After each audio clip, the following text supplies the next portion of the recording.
Hello and welcome back into another episode of Tobacco Road and Abroad. My name's Gareth, joined by Aiden. And what the hell did we just watch this Well, past I weekend? well, I have my dunce hat on right now. A little fun history lesson for you guys. In the medieval times, the dunce hat was made like in education and also perpetuated in Victorian times because it was allegedly thought that the thoughts that were in the air being like dispersed would funnel down to the person that was not really getting it. So like if somebody was like slow in class or like getting something like a lot of things wrong, they would put the hat on them in attempts to like get the knowledge funneled into their mind. That was a really fun little history intro to our podcast. And if you notice, my hat says dumbass because I made a real poor character. I made lapse in my judgment. And I have nothing else to do other than apologize because what the hell was that? If we're going to start it off with the UNC obviously just did not do well. I've said before that like, oh, it's going to be like it's going to be a show, and like obviously like maybe the train might go off the tracks, but hey, at least we're going to have some good moments, and it's going to be memorable. Well, it is definitely memorable, and we had one really good drive. Bro, I was feeling myself after that drive. I was texting Gareth. I was like saying, "Yo, bro, amazing drive. Yo, we're so back. It's great." Um, like I was way too confident. But I think the best way to like sum up my thoughts on this game are to read a text message that I sent to a good friend of our of the podcast. We actually in another couple years ago we had a podcast with this friend. His name's Andrew. I sent this text to Andrew at 6 in the morning after getting back from the bar where I worked at, and I sent this. That was ass. I had so much hope on that first drive. I was super high on Gio Lopez because he was great at South Alabama, and I seriously thought he was a Heisman dark horse. I don't know what to say other than that was probably the worst I have ever felt watching a game of football, second only to Notre Dame versus Alabama in the 2012 National Championship game. Obviously, I'm not as devastated with this game as I was on that game's outcome because I was in fifth grade when I devastatedly saw Notre Dame get decapitated on national television. But still, I know the train was going to fall apart, but I kind of was looking forward to seeing it blow up. But that game was felt like losing your virginity, and not in a good way. It felt like really good for the first couple of moments, only to explode way too early, and then left felt with the looming feeling that you are somehow a worse person after having gone through that experience. Mr. Defensive Mastermind cannot somehow master a counter to the veer and shoot, and that got us to the position that we were in. Our QB situation right now is kind of a nightmare. I still really like Gio Lopez, but after that game and having almost 2 hours with him not completing a pass, you got to start asking like some questions. I do really like Hood's running ability, but we need to get our blocking figured out. Snaps, there's just so many mistakes. Overall, bad game, and I possibly see it maybe getting better. I expect maybe 6 or 7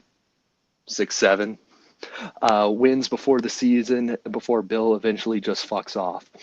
But that might just be wishful thinking.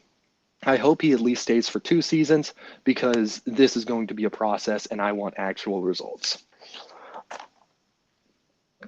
I hate to say this, but maybe I might have been correct when last podcast where I said you can't build a team off a transfer portal. A transfer portal should be used like the way Dabo uses it, where you use the putty to like fill the holes in a boat. You can't make a boat out of putty. And this game was just like pure evidence of that. Am I going to say that the season is over? No.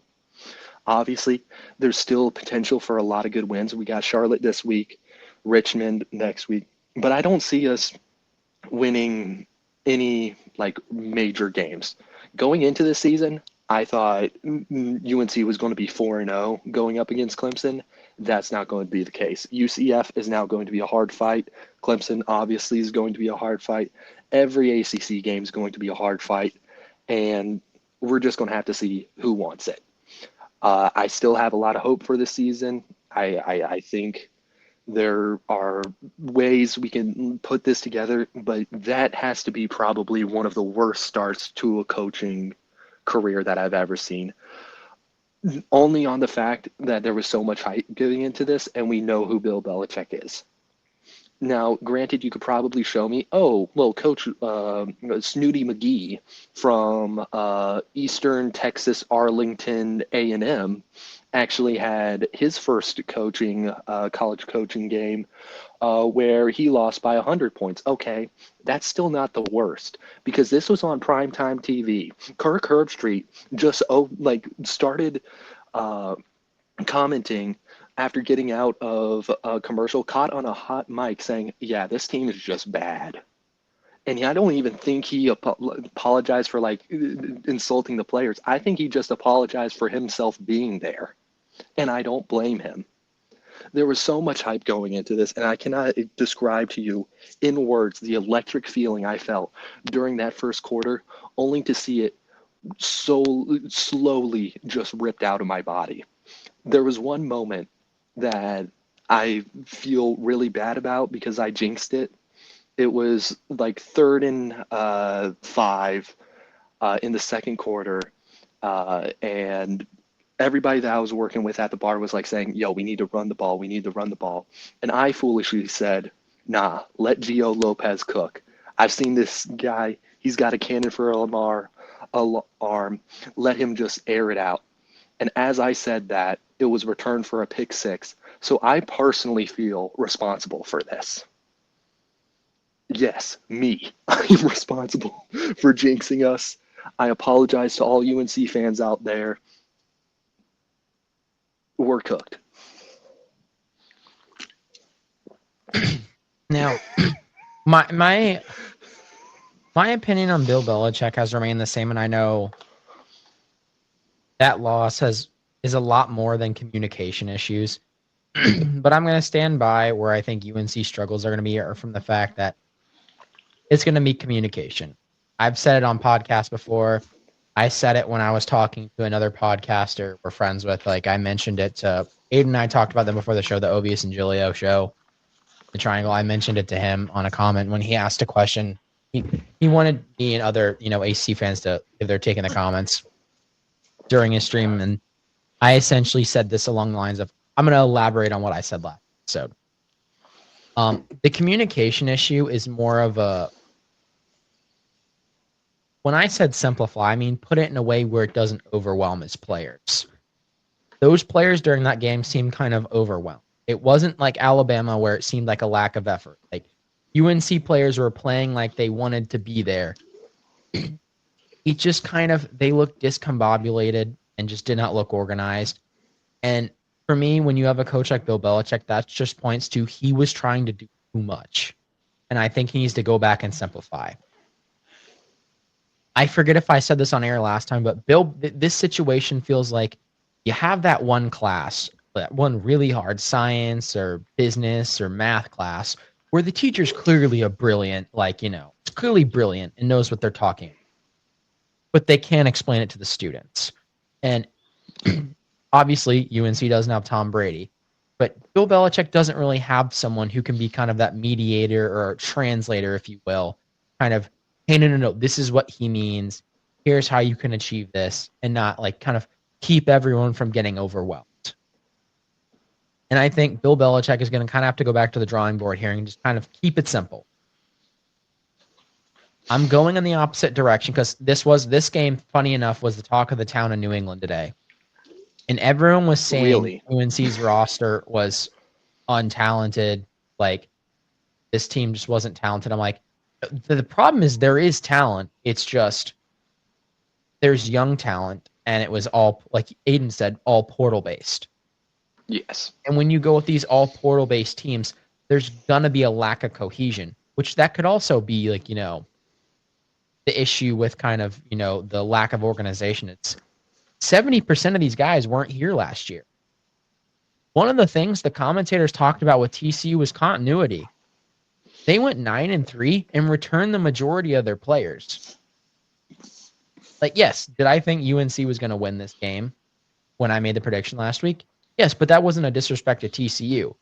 TCU has showed they're a good team. They returned most of their lineup, and I should have seen this, seeing as they went 9-3 last year and returned the majority of their roster. They're likely going to be, and they've already said this, they're likely going to be a dangerous team and a force to be reckoned with. I wouldn't be surprised if the Big 12 title game has TCU in it because of how wide open the Big 12 is right now. So that's all I'll say on that game. I mean, obviously that first drive was good. That first drive was clockwork. Oh my gosh. But I don't know. TCU, I'll give credit to them. This isn't all just UNC falling apart. TCU nutted up after like that first drive. Like now granted on the second drive, I will say some fraudulent calls. I'm not going to be getting into it. Like I do think the second drive stalled out a little bit due to like some mishaps, but like that's not an excuse for a game. After that, TCU was lights out on defense. They had an answer to everything. And they showed that they're a real solid team. And I have a lot of respect for their team. Josh Hoover, he could have hit the portal after last year. He was getting a lot of looks. I didn't hear this, but allegedly there was some rumblings that had he entered the portal, he would have been a hotter commodity than John Mateer. Don't know if I necessarily agree with that, but seeing as there was some buzz as he could be the best quarterback in the portal, and so obviously credit to him for not, instead of chasing bag, just staying where his heart is. But other than that, I don't really have too much else to add. I mean, obviously, I still think UNC can be bowl eligible, and I think they'll get there. And I don't think the season is going to be as bad as this. Yes. Now, is it going to bite me in the ass for saying that? Who knows? I've tried to be very committal and kind of, not give into the hysteria one way or another. Similar to how you've been. You've kind of always taken it with a grain of salt. You've been like, this is either going to be the best thing to happen or this is going to be the worst thing. But it's going to be entertaining regardless. Yes. My take is I feel like when I say underwhelming, I don't mean this in like it's not going to be entertaining to watch. I feel like in terms of what people expect, like, how you either expect this is going to be like Dark Ages, Dark Ages or playoff. Yeah. I feel like it'll be it's underwhelming in the sense that I don't think, yes, there'll be like the drama with Jordan Hudson and stuff like that and social media and stuff like that. But I don't think there's going to be as much drama in terms of like success or failure as people think. Yeah. Like, no, I don't think Bill Belichick's going to go 2-10 like a lot of people are saying. Yeah. But I also don't think he's going to go 10-2. Yeah. I said this when they first hired him. I think he's going to go probably his ceiling, maybe not this year after what I saw yesterday, but I think his ceiling at UNC is probably going to be 8-4, unless he can find a way to communicate with these guys. If he can find a way to communicate with these guys, it's over. Yeah. But the problem is he's shown in the past he can't. When he doesn't have a brilliant mind like Tom Brady, who is also able to simplify things for other people, and kind of uplift his teammates. And I'm not saying there's not someone in UNC's organization not trying to do that. But I definitely think there is someone trying to do that. It's just, can they find someone who can, be on Bill's level, but also be on the level of the 20, 21-year-olds around them? Which I think is going to be very hard to find. Now, I will say, could that be Max Johnson? I don't know. Max Johnson for his first 2 drives looked pretty impressive. But then they fumbled the exchange on the handoff. So for a while, I was on the Max Johnson train. I know Gio Lopez looked better in camp, but I honestly think when I first heard that Belichick made the wrong decision. I'm like, you've got this Max Johnson guy who's got SEC experience in upsetting some good SEC teams. You know, he's got those now more flashbacks. He'll sit in the pocket and take a hit. But I don't know.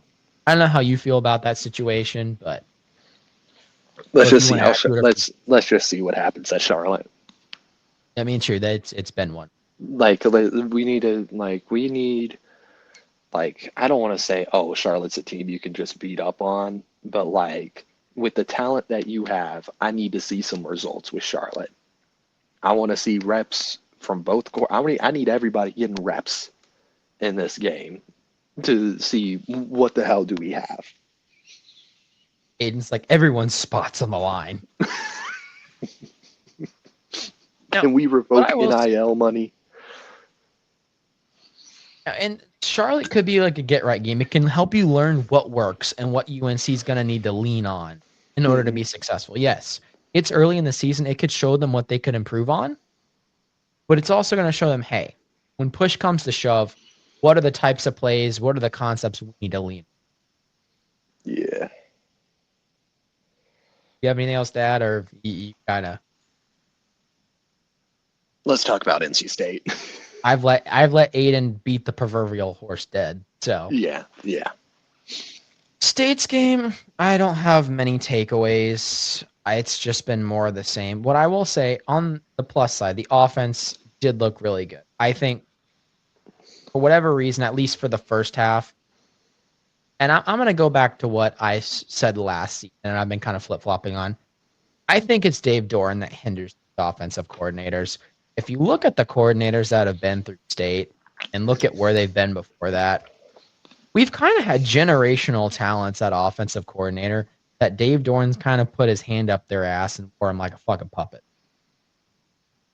Like Robert and I, generationally aggressive offensive coordinator. Literally looks like a fucking cuck at State. Tim Beck, one of the best offensive coordinators, somehow went from coaching at Ohio State and decided to won a national title at Ohio State. No, had a couple Big 12 titles at Texas, and then decided to come to NC State. Looked like a cuck at NC State. Like Doran had his hand up his ass. Kurt Roper, the first few drives, that tempo, the precision, the offense was just moving like a well-oiled machine. Yes, were there points that were left on the board at times? Absolutely. But first, concern number one, this run game. Now, rather than just letting myself enjoy the game, decided to take some notes during the game of what worked and what doesn't. And I'm going to do some more research into this as to why this could be. Because usually one of these things is seen as far easier than another. NC State was really struggling with zone run schemes. They really were not able to get the zone runs going, whether it be wide zone, inside zone, whatever you want to call it, split zone. Split zone hit a few times. But like every grandfather likes to see when they watch football, the run plays that were hitting were gap schemes. And boy, I haven't had a chance to talk to my grandfather about it, but every single positive run play that NC State ran was either power, counter, or trap. There are silent generation and baby boomers rolling over and like rejoicing in their graves at that. Like trap was hitting, power was hitting, counter was hitting, and it looked good. But when it came to zone running, just kind of looked like the offensive line had no clue what they needed to do. And I will say this, take this with a grain of salt. This is just my theory as a non-football mind. I have been reading up on offensive strategy because I find it very interesting. I find the X's and O's fascinating. I'm wondering if the offensive line for State's just having a hard time conceptualizing zone. And yes, simplicity-wise, it's more simple. Your rules are, if there's someone head up to outside, which they're either right in front of you, outside means in the direction of the play, head up to the direction of the play to block them. If not, you climb to the next level. Now, where that can get tricky is when the defense gives you some odd looks. Like, obviously, you have your base defensive formations where it's really easy to tell. Okay, they have 4 linemen, they have 3 linebackers. That's a 4-3. They have 3 linemen, 4 linebackers. That's a 3-4. But then when they start disguising stuff, those rules for zone blocking can get a little, you could see how that could get a little dicey. Whereas for gap schemes, it's, listen here, motherfucker. I don't care where he is on the field. I don't care who's where. If someone shows up in this gap, you fucking whop them. Everyone else, you block the man closest to you. I don't care who, what, where he is. And then you look at one of the guys on the offensive line. It's called a pulling guard. You look at one of the guards, or you can pull a tackle. Depends on what you like, To each their own. But you take one motherfucker, sometimes 2 on that offensive line, say, hey, we're going to run towards this specific gap in between 2 linemen. If anyone shows up there, it's your job to put them on their ass. And those are exactly the type of plays that worked for State. So I'm wondering if just, their roles being more clearly defined help them out, because this is a newer offensive line with State. And I'm wondering if that just kind of, in almost a counterintuitive way, simplified it rather than, the simple scheme that where the rules can sometimes get muddy. Whereas, the gap scheme, it's harder to execute, but your roles are more defined. If you get what I'm saying. Yeah. Now, what I will say about just the game as a whole is the momentum was just kind of very weird.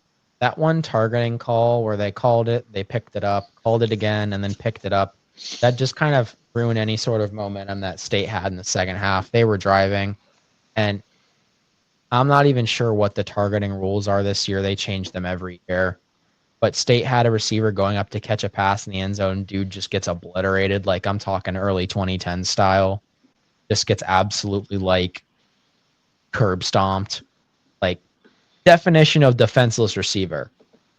And there was contact to the head or neck area. There was launch, or sometimes as they call intent. And they picked up the flag for no targeting with no real explanation. And I'm kind of just curious. I'm not saying that's the reason why the game was so close, because there was other reasons the defense could have done their job here. But I kind of just want to know the reasoning behind that, because Wes Durham, Carolina guy through and through. His dad, Woody Durham, big Carolina guy, famous in Carolina history for play call, was literally at a State game. That was kind of the definition of targeting.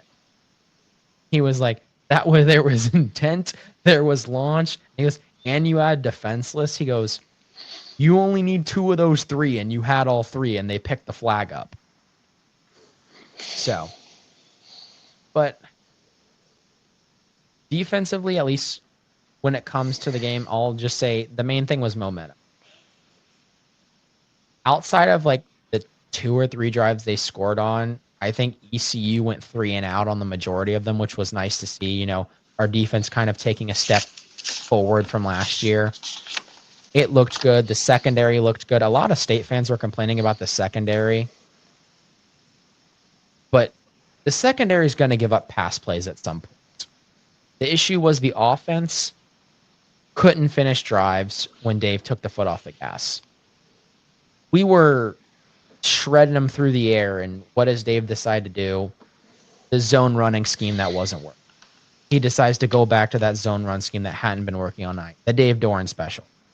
You find what's working, and you do the opposite. That's the Dave Doran special.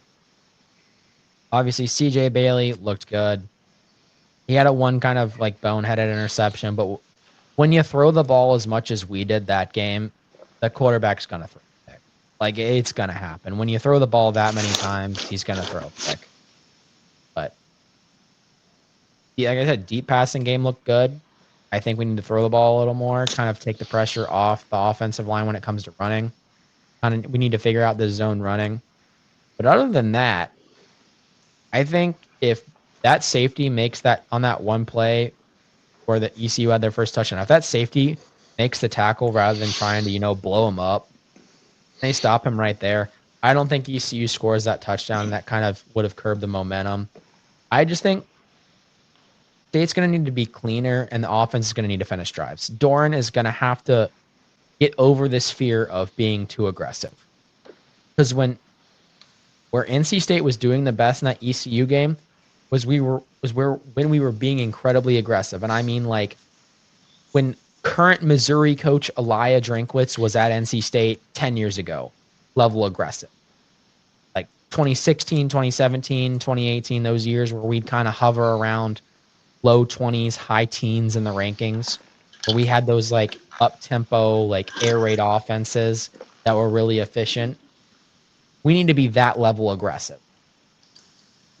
Like being able, now I know the offensive line may not be able to handle this, but we need to be like running on 3rd and 6 and getting it level aggressive again. Not reckless, but not being afraid to take shots. Dave Doran spends too much trying to set stuff up. And yes, trying to set concepts up is important. But when you've been running the ball into the line all night, you don't need to, what would really sell the next play action pass we're going to throw? Running it into the line. Again. After it didn't work on 1st and 2nd down. Because when we pulled up for a play action pass, I think Bailey was like 6 of 7 on play action passes. And the majority of those were downfield by more than 15 yards. Like, the vertical passing attack is there. Wesley Grimes had a career game. He had over 100 yards receiving. And he had an incredibly quiet year last year. He had his breakout game. And that is one, outside of obviously, the obvious bright spots on the offense, Smothers, Bailey. But when, Noah Rogers goes down with concussion, arguably our best receiver, we can somehow come down with a catch and quadruple draft, like quadruple coverage. When he went down, Wesley Grimes, people he was a good kid and people liked him, nice enough person, but he never kind of really showed up last. When he's able to just show up like that when somebody goes down, that's important. And I like that about the offense. But it's what, year 12, Dave? You're going to have to take a chance.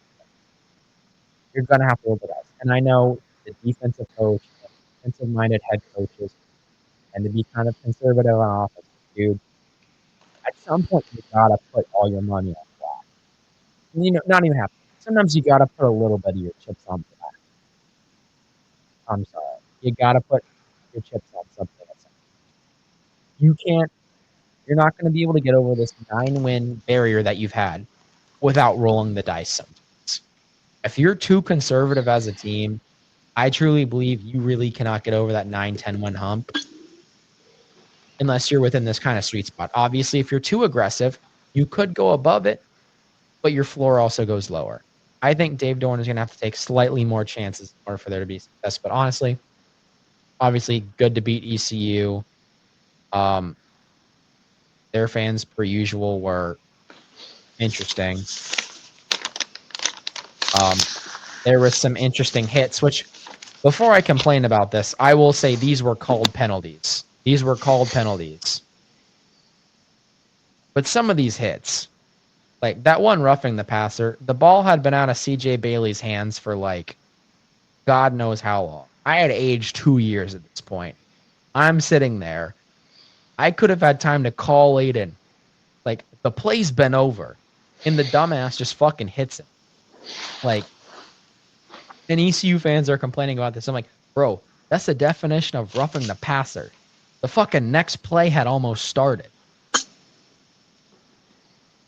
But I'm like, if you wonder why the Power 4 in-state rivals don't like playing you, is plays like that happened all night on Thursday. It's your fans making fun of our T-Dog dying is why no one wants to fucking play you. It's the way your fans act after a loss, going onto State's campus trying to assault students. Grown men grown men, middle-aged men going on the state's campus to assault students is why no one wants to fucking play your dingy STD app. Okay. Let's ease off the ECU. I got people at ECU. We got Tobacco Road and Abroad loves ECU. Don't forget, it's all love.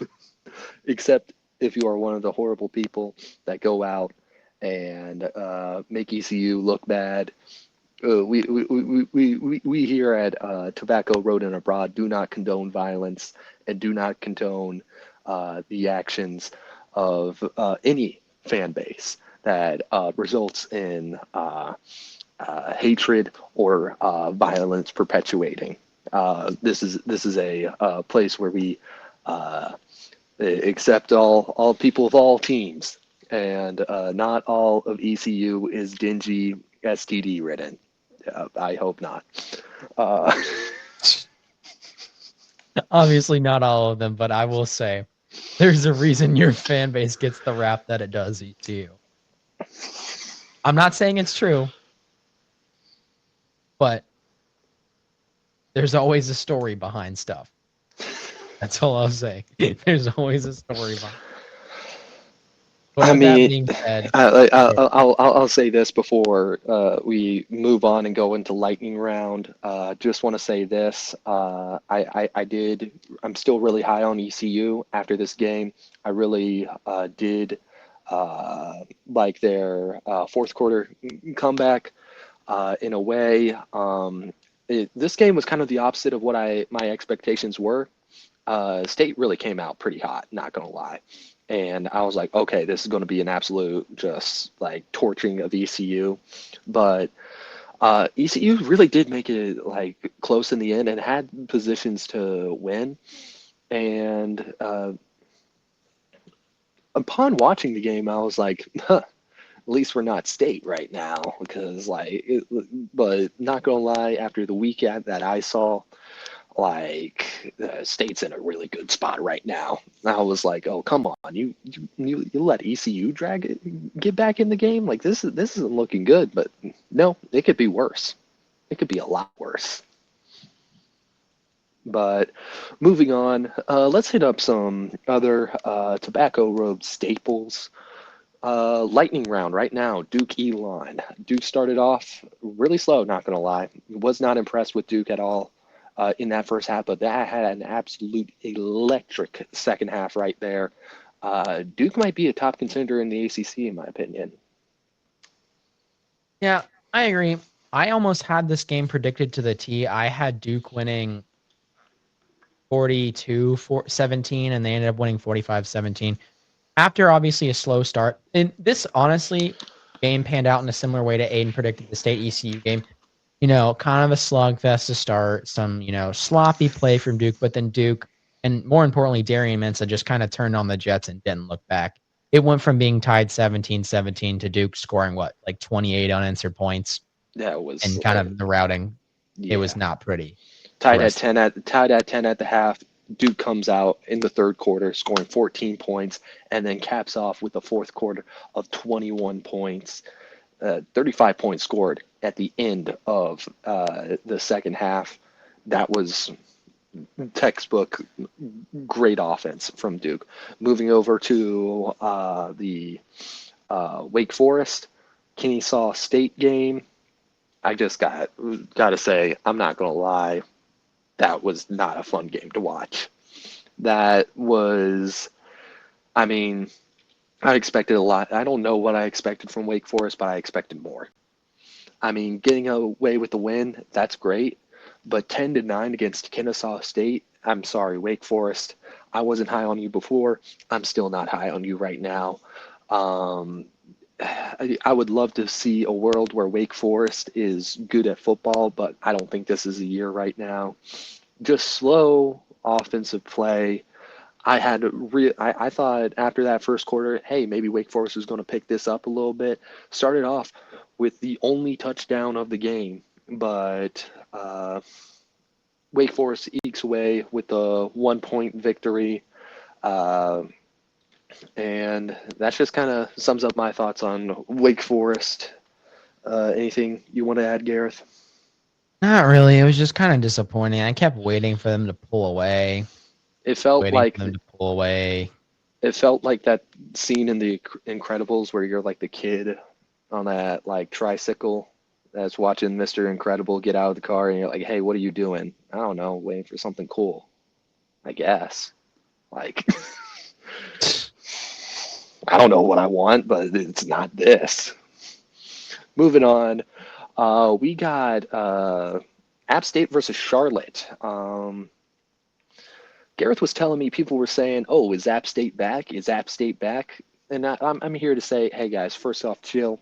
It's Charlotte, and second off, hey, App State's showed to be a really really good football team. I think they have a lot of good tools going on for them. I'm not going to be jumping on the App State train just like right now, saying they're the top Group of Five team, especially in this absolutely stacked Week 1 where we saw some actual major movement. And App State, they did what they were supposed to do. They get a B plus in my book. Like, you did the job, you did it well. I have no complaints, but I need to see a little bit more before I start saying App State is the top Group of Five school. And I feel like App State fans would agree. This isn't a win where you say App State is going to be a shoe in for that Group of Five spot in the playoff. But hey, the season's young. We will see. App State, yes, certainly are they gonna is App State back? It depends on how you define. Do I think they're gonna go to a bowl game this year? Probably. After how we Absolutely. saw them play. Absolutely. Like, yeah, they'll be back in bowl conversation, but do I think they'll be like the 8-4, 9-3 team we saw for like those few consistent years in the late 2010s? Not quite yet. I think they have the coach to do it, but I think it'll take another year, but who knows? It'll be a happy surprise if they do. Moving on to some top 25 matchups this week. We had first off, I want to say shout out to South Florida. Absolute, they're Boise State. I'm not gonna lie. I was watching the TV going like they need Genty right now. Like Genty, Ashton Genty, if you can hear us, Ashton Genty, please help. Ashton Genty, please help. Like it was a bad look for Boise State. I did not expect them to come out this flat. I mean, well, to be fair, they didn't come out flat. They scored 7 points in the first quarter. It was a 7-0 game going into the second quarter. After that, all South Florida just going on a 34-point, just unanswered, just straight domination. South Florida, that's my top Group of Five school right now. They have a lot of impressive tools, and I really like them a lot. Keep your eyes on South Florida. But moving on, let's talk about Texas Ohio State. This is going to, we can slow down for this one. Gareth, go. I'm gonna start first of all. Do you want to make this point, or do you want me to make this point? You can make the point. Well, obviously, I think this will start a discussion. But Aiden and I were talking about this. Aiden brought this up to me, and I've been thinking it. And this is kind of an unpopular opinion right now, but the way people are kind of jumping all over Arch, like, okay, yes, did he have the greatest game?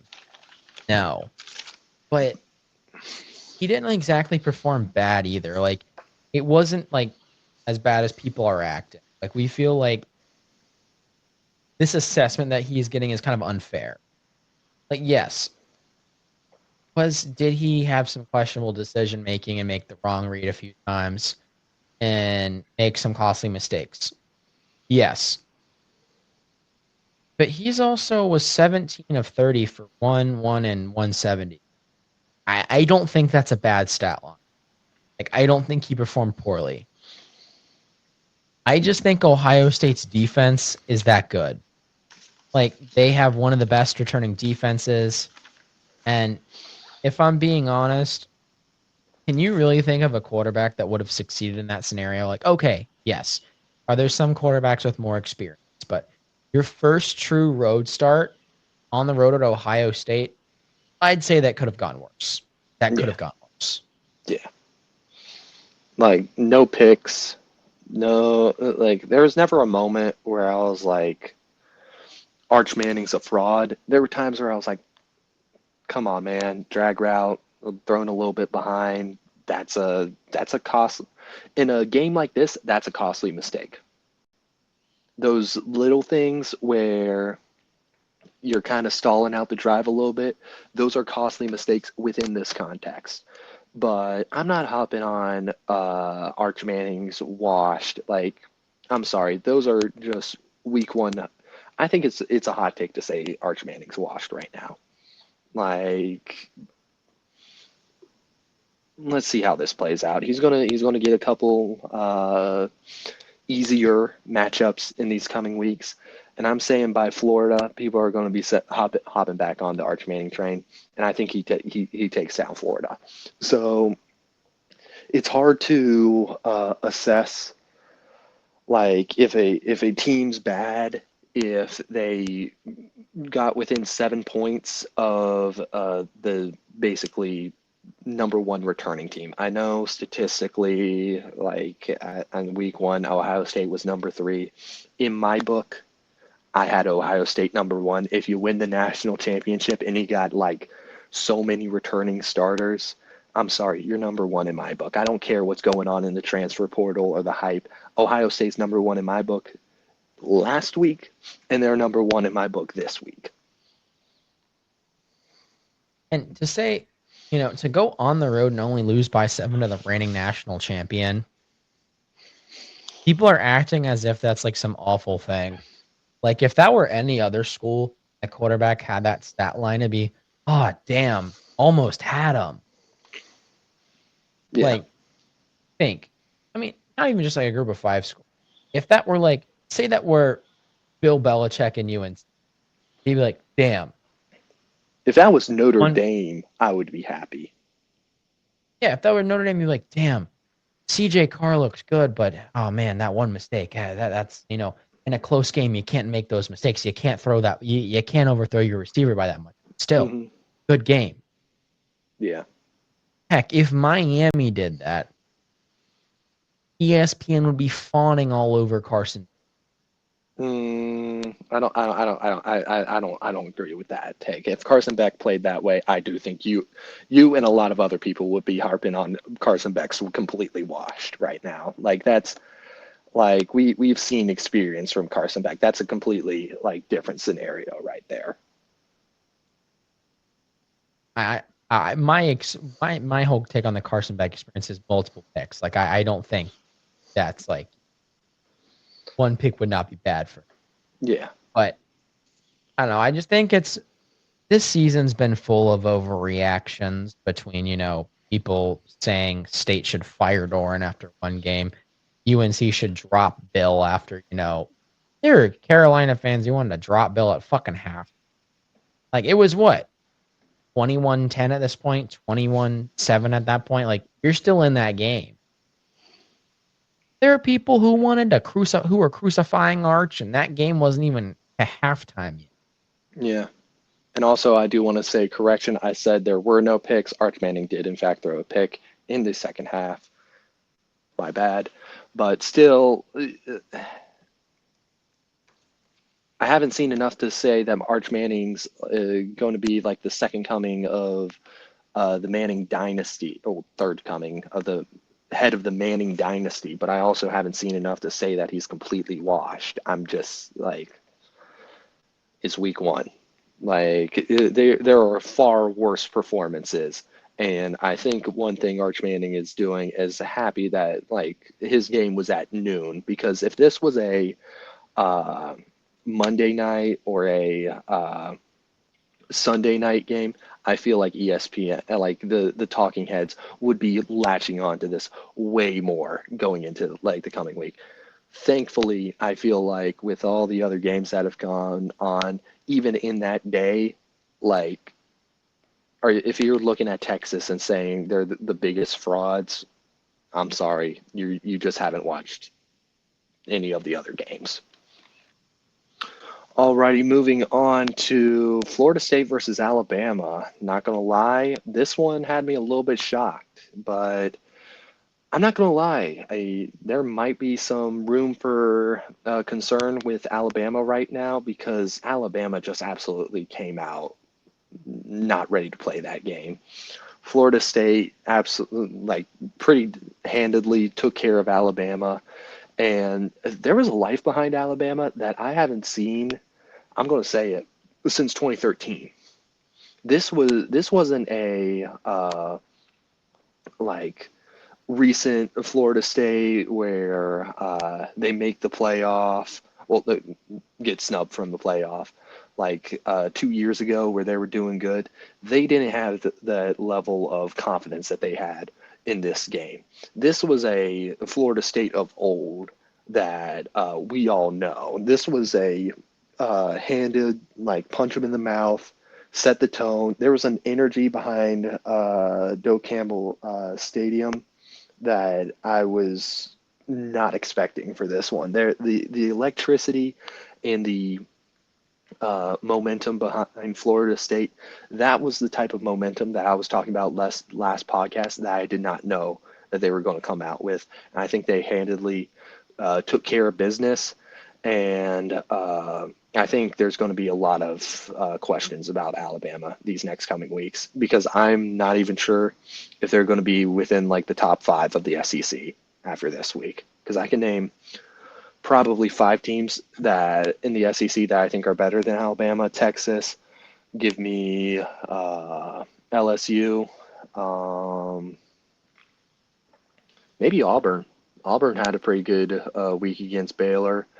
Uh, Florida's also looking really good, and obviously Georgia is another team. Like I don't see them being ending in the top five of SEC play if they have that same energy that they had this past week. Yeah, it's just I don't know if we'll get into the other game that I have this written for, but I don't have many points on this. It's just Alabama just didn't seem to want it, and you kind of touched on this. There was just kind of FSU was able to do kind of what they like willed. Like, and yes, Gus Malzahn offenses, the wing T inspired spread offense, like the gun T as some people call it, is particularly difficult to stop. But Hmm. Alabama there was just a lack of TFLs and just stops in general. With only three like negative plays on the whole for Florida State, they did a great job staying ahead of the chains. And when you stay ahead of the chains, it's really hard to beat teams.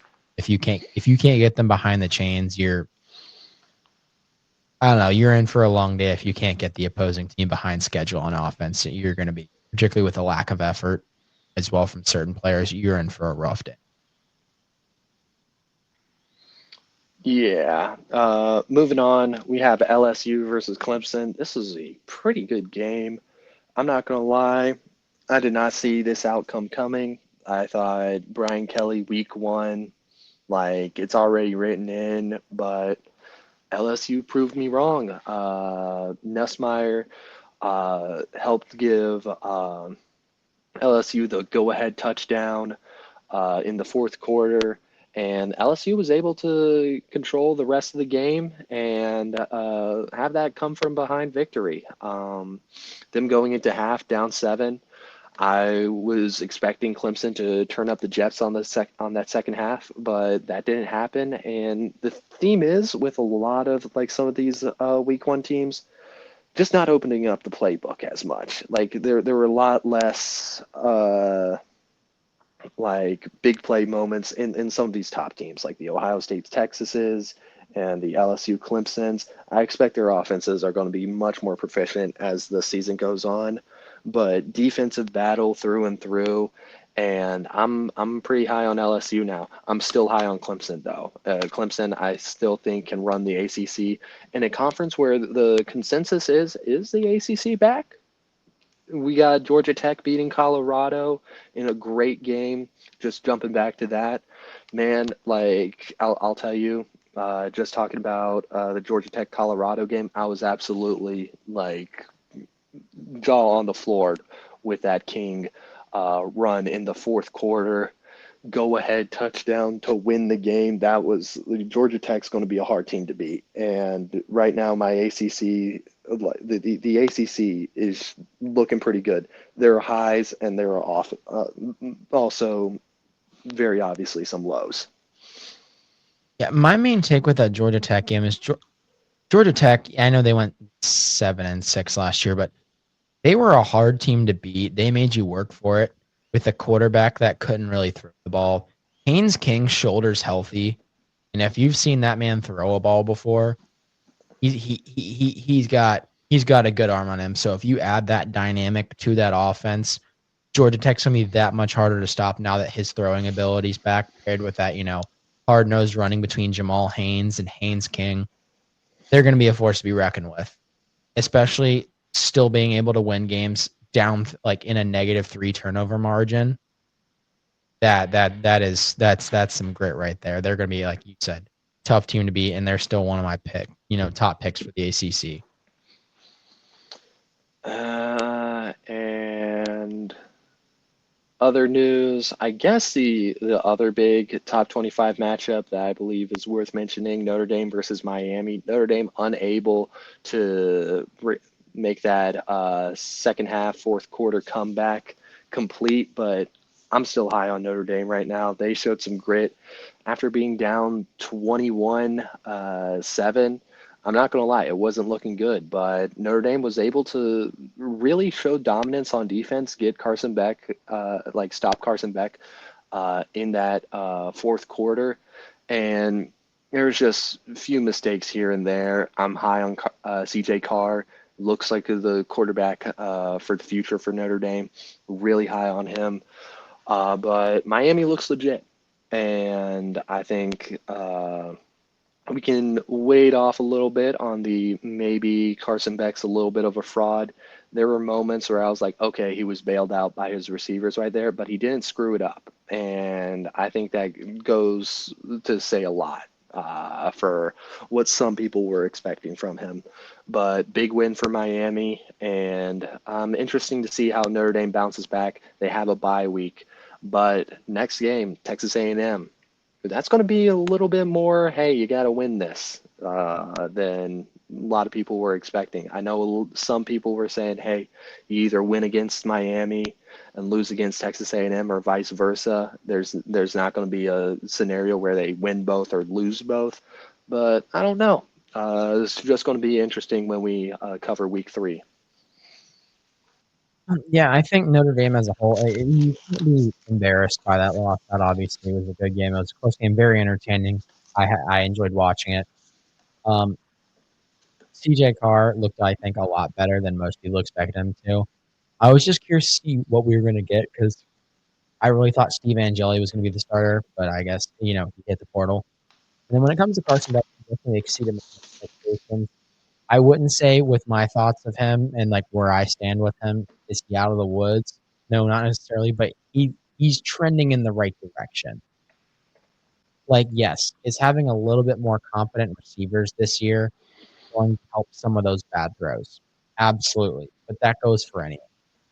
I think he'll take a step in the right direction, but I don't think he's going to be this Heisman contender that some ESPN analysts think he's going to be.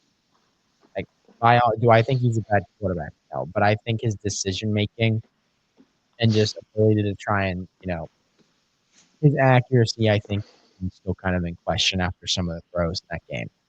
Obviously, Notre Dame, tough defense to play against, will force bad throws at you, but I'm just still kind of interested to see how the season will pan out and then in Miami.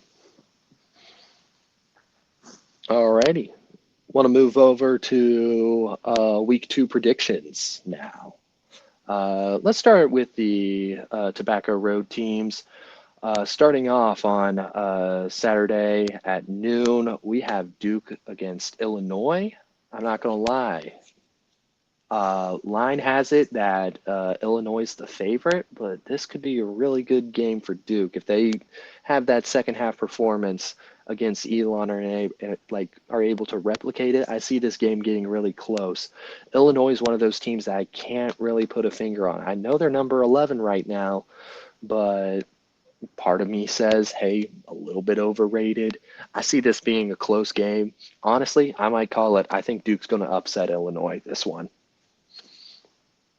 I'm inclined to agree. Recently, Duke home games against ranked teams have been pretty impressive, and particularly with this new offense they have around Darian Mensah. I think obviously with them being heavily built on transfers, it took a few drives to get it in them, but then they just kind of exploded. So for me, I've got Duke winning this one. I know the line is -3 Illinois, but give me Duke. Let me think. 27-24 Duke. After that, another noon kickoff. We got NC State versus Virginia. Virginia, I actually really like their performance against Coastal Carolina. I don't think Virginia is going to be a bottom feeder of the ACC this year. I think they can really kind of make a run for the middle. Um, I think if State kind of comes out flat and doesn't, if we see like second half State against Virginia, I'm sorry, I got to pick Virginia on this one, but I don't know which state we're going to be getting in this one. It's at Carter Finley Stadium, so I'm not going to let my biases against State cloud my judgment on this one. I got to go State. Yeah, for me, for State, if we can play, if we don't take our foot off the gas, and say for whatever reason we build some sort of lead and don't take our foot off the gas, I like our chances. But Virginia, they did look pretty impressive in their opening win over Coastal Carolina. I will say I don't think that's a very good Coastal Carolina team. This is definitely not the Coastal Carolina teams of the past. They're definitely taking a little bit of a dip. Mm-hmm. And I don't know what went wrong. They do have former NC State quarterback. You got another. Oh, you're good.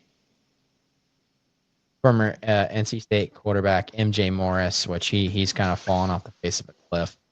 But when it comes to just notoriety and what he's been able to do with football, but obviously Chad Morris, or is it Chandler Morris? Chandler Morris, very impressive.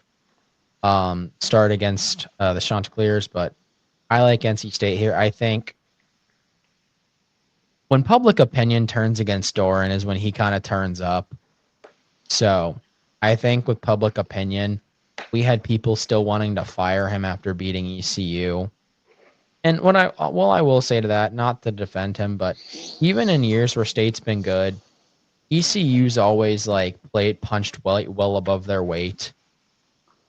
Even in Carter Finley, I know within recent memory in Carter Finley, they've kind of had some little bit of the yips, if you will. They went like a full decade without scoring a touchdown in Carter Finley. Like they did score their first touchdown in a decade last Thursday in Carter Finley too. So, but more on this game, I think if NC State's just able to kind of figure out their woes with the zone run scheme, lean on that gap scheme when they need to, and they're willing to take shots and roll the dice a little bit, I don't see it being a problem. But I also, like you said, don't see Virginia being a bottom feeder. I think Virginia is going to be definitely be bowl eligible, probably around that 7-5. I think could be even 8-4. I'd say they're floor around 6-6. So for this, give me State 27-21 over Virginia. I still think Virginia has a great showing. Obviously, Chandler Morris is incredibly exciting. I think he'll have a big game regardless. But I'm curious to see how our defense fares against a little bit larger offensive line and a little bit more, quality when it comes to an offense. At 2 o'clock, we head over west to Winston-Salem, where we have 2 o'clock kickoff of Wake Forest against Western Carolina.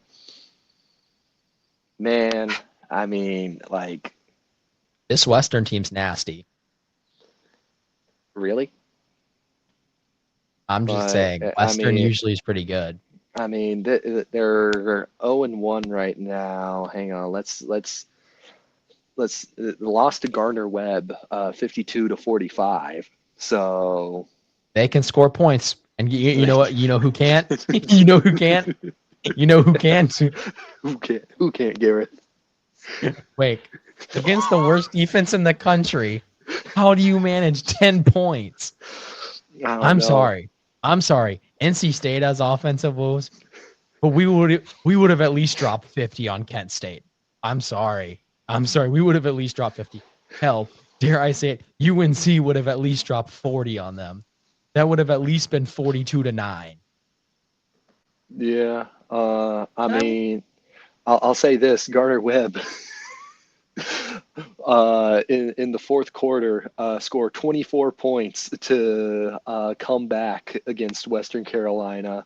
Western Carolina was up like 35 to 21 going into half. 42-28 before going into the fourth quarter. 42-28. Damn.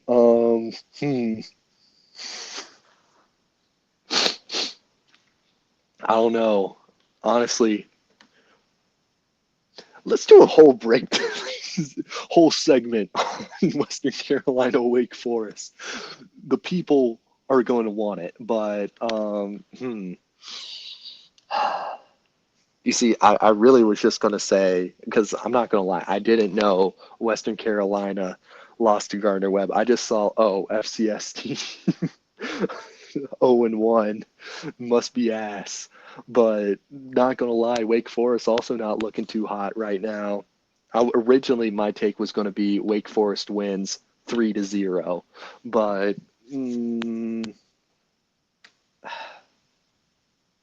My do I? scoreline's even crazier than the result. Um, how bad is Kennesaw State's defense compared to like Gardner Webb though? Like compared to like an average FCS team, like how bad could like Kennesaw's defense really be? Do we really need to ask that question after the past few years? They themselves were a mid-tier FCS team. I'd say it's pretty comparable. Yeah, They were a mid-tier FCS team. perchance. Anyway, I'm totally going to lead Aiden astray here next Tuesday. He's like, what the fuck? This whole operation was your idea. I can't, but I can. You know what? Screw it. Western Carolina wins 28-21. Similar here. I will say what I like about this Western Carolina team, Patrick Boyd Jr. On 15 carries, he had 142 yards and a touchdown against Gardner Webb. Their quarterback play by what's his name? Bennett Judy.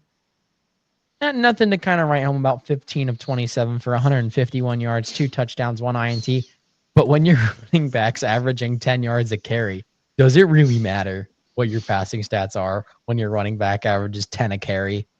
Does it really? Like that's some Navy level shit. You know right what? there. You know what? I'm sorry. I'm taking it back. Wake for it. There's even no Vegas odds on this one right now. I can't even say who's going to cover the spread. Should we be the only two people that bet on this game? Give me Western Carolina winning 24-14 over Wake Forest, a full double-digit win in Winston-Salem. And no disrespect to Wake Forest, but I just don't trust this team. Any team who only scores 10 points? 10 points against Kennesaw State. How many yards did they have? Robbie Ashford, okay, not bad on the passing stats. You see, here's the thing. Like, what I don't know about Wake Forest defense, yes, they were able to hold Kennesaw State to 9 points, but how do you let Kennesaw State get in field goal range 3 times? Oh, they scored a touchdown and missed the PAT. To start the game, Kennesaw State scored a touchdown and missed the PAT. Damn. Man, how do you let Kennesaw State score a touchdown? Damn. And only score one yourself? Damn. Western Carolina might actually win this one. I'm just saying. Screw it. Western Carolina. Yeah, I'm keeping my pick. Western Carolina wins. All right. 3:30 kickoff. Heading even further west this time. We're taking a little trip to Boone with App State versus Lindenwood. App State. Yeah, App. No, That's going to be kind of a beatdown. I mean, yeah. not saying App State's not back like my New England counterparts say, but I've got I've got some faith in their quarterback almost threw for 400 yards in their first game. Their running back was averaging 5 yards a carry. That's a recipe for success, particularly against a smaller opponent like Lindenwood, who's not going to have the funding. They're not going to have the size on the defensive line. I think App State's going to kind of run riot on these guys. I think it's going to be ugly. Give me App State 65-7. Good pick. Good pick. All right, heading back over east, we have in-state matchup of East Carolina versus Campbell. Campbell, for context, lost to Rhode Island 31-20 at the week one. Give me ECU on this one. I know they lost. Like people might be saying, like it is going to be a down year for them, but hey, they showed up pretty good against NC State, and I don't see Campbell necessarily putting up a huge fight against ECU. Give me ECU winning 42-14. ECU. Your offense looks great when the game's not on the line. Literally, That's their all. offense was no, their offense literally looked great when the game was on the line. Like, how do you score 10 points in the fourth quarter when you're already down? Like, the game's on the line at that point. You got to start scoring points. Now, granted, I'm they blew talking the. like the fourth down Yeah, conversion yeah, and okay. Yeah. a split zone read on 4th and 2, and you throw the ball 2 yards behind the line of scrimmage. Yeah, that was bad. Dude. That was bad. But regardless, I think ECU's offense looked great. Other times, when it was less pressing. So give me ECU 35-14. I think Campbell will give them a little bit of a scare, but I think ECU's coming out of that state game mode. I've got them 35-14. All righty. This brings us to 7 o'clock in Charlotte. Game is unfortunately on ESPN Plus, so I will not be able to watch it. But Charlotte versus UNC. Damn it! If UNC played like half decent, we probably would have gotten like at least ESPN U. But It's well, not the Arrowverse. I might prefer the Arrowverse more. But anyway,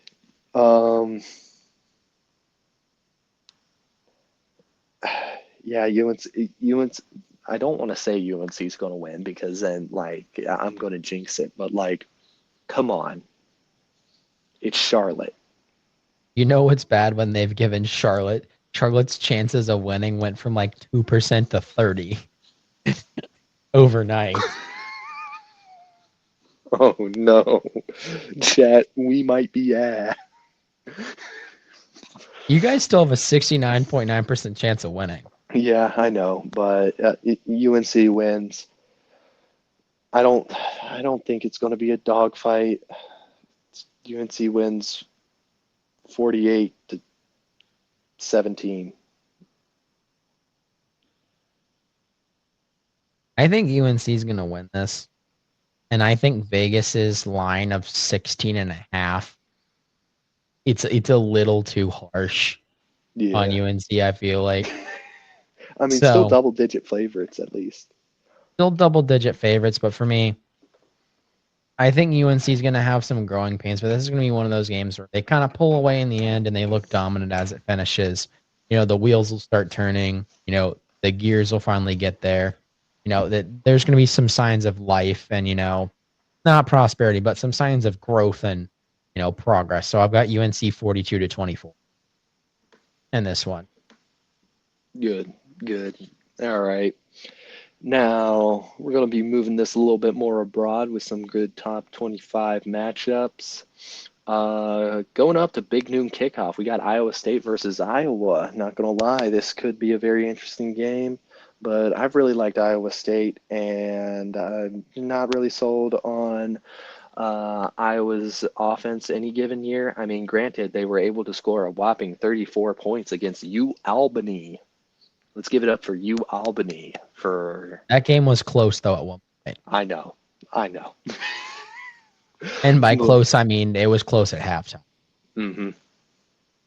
But give me the Cyclones winning this one. I really like Iowa State a lot. Becht is really good. Already thrown 5 touchdowns this season. So give me Iowa State. The line for this game is only 3.5. I think it's going to be a little bit more than that. I mean, like I said, Becht has been impressive. He's 38 of 48 on the air. Obviously, their running back Hanson, 90 yards on 25 carries, and then Il Kidston, great receiver. Honestly, I just think even with this new and improved offense, Iowa, I don't think has enough, weapons / explosiveness to keep up. So I've got Iowa State winning this one 38-21.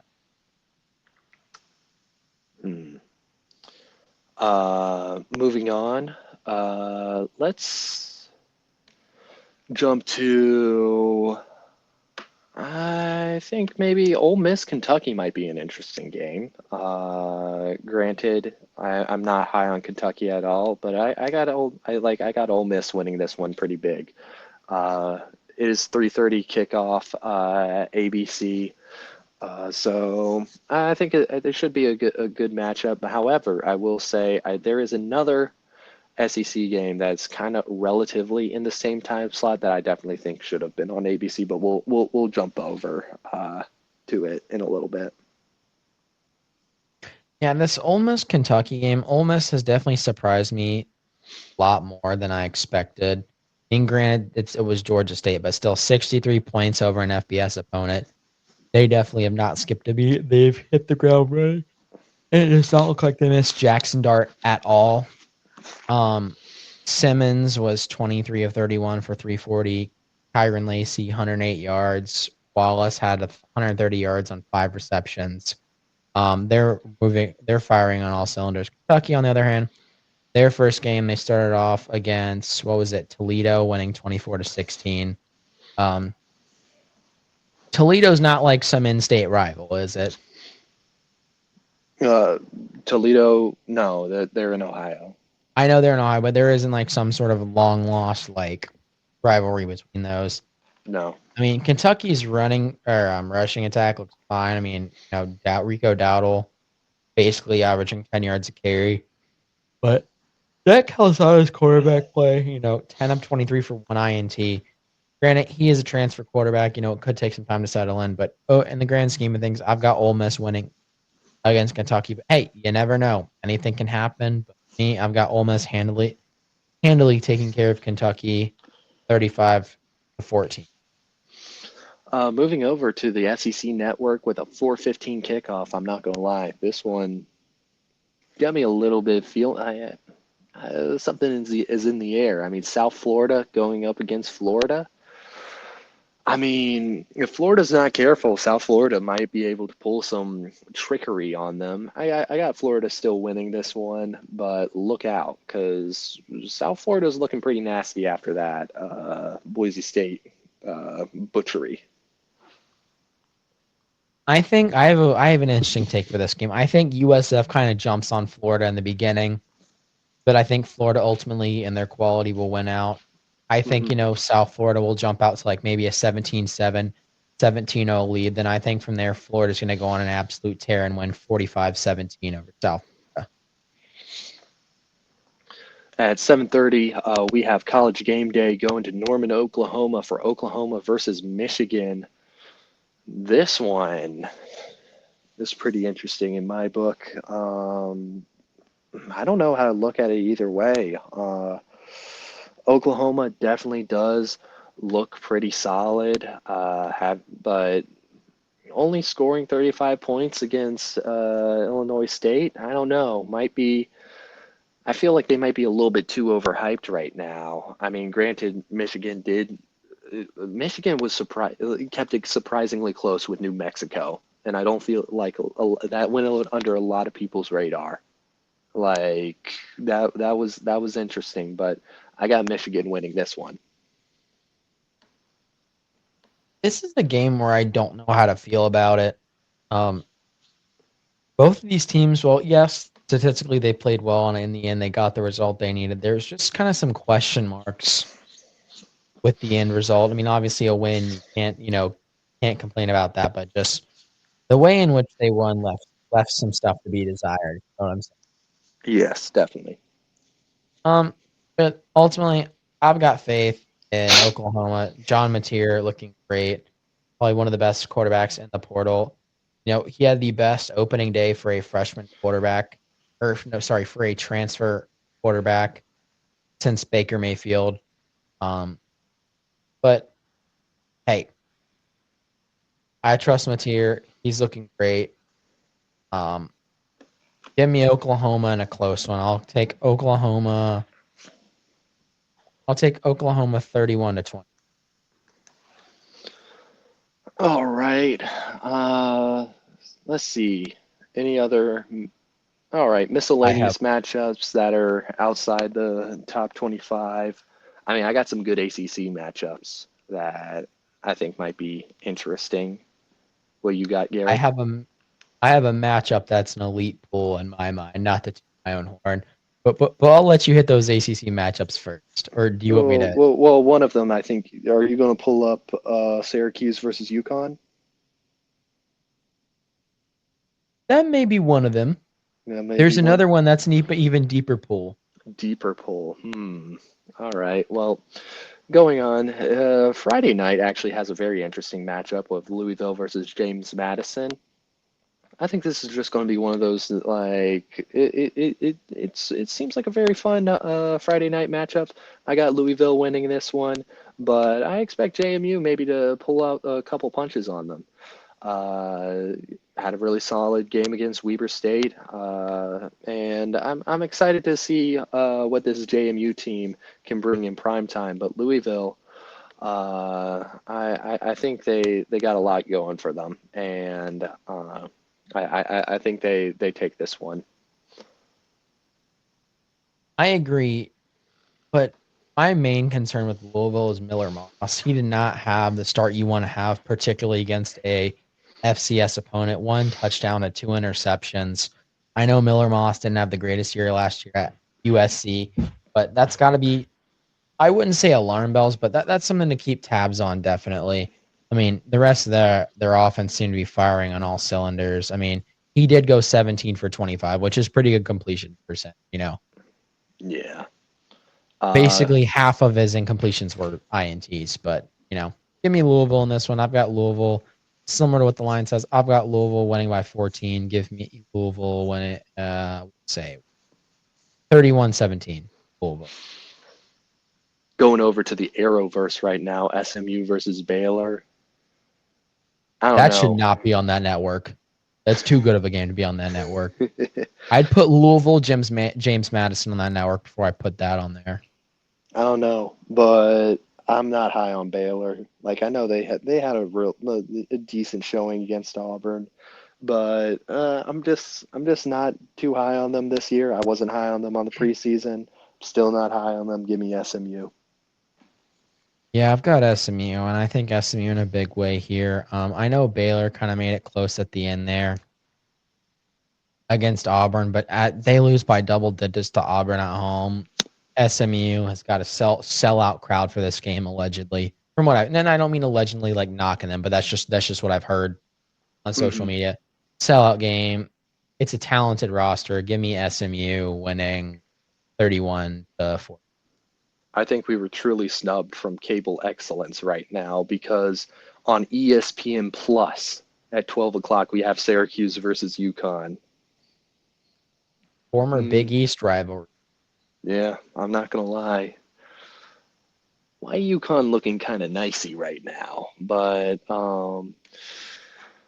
I had a really solid win against the Central Connecticut. A lot of people have been, I don't know what I've been hearing on the internet is a little different from what a lot of other people hear on the internet, but like people really kind of, some people have been really liking UConn. But I think Syracuse bounces back since their loss against Tennessee. I don't see them losing to UConn, but give me Syracuse winning 35-24. I'm trying to think if Syracuse and UConn met last season. I believe they did. This time it's at Syracuse. Obviously, UConn's quarterback Joe Fagano has now been there for several years. Transfer from UMaine, if I'm not mistaken. He had a good game to start out. So did Edwards as well. But I think Evangeli and Willis at the running back position, I think they're going to be too much.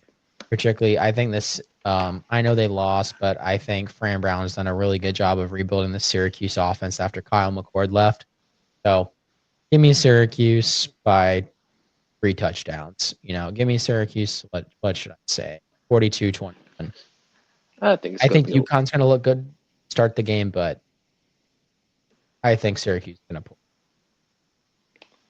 How are we feeling about Vanderbilt versus Virginia Tech? That should be a good one, but I got Vanderbilt winning this one. I'm not sure. I mean, Virginia Tech looked all right against South Carolina, but this is also a different South Carolina team compared to last year. It's at home. Kyron Jones did not look stellar, but they also had, a pretty tough opponent in South Carolina. Diego Pavia of Vanderbilt did look pretty good in his first game this season, but they did start out against who they started against? Charleston Southern. So for me, I think Virginia Tech bounces back here. They're at home. Not going to mention Enter Sandman because Aiden and I think this is actually a pretty mid environment. But you know what? Give me Virginia Tech winning a close one on, let's say, 20-17. Give me Virginia Tech winning a close one. Yeah.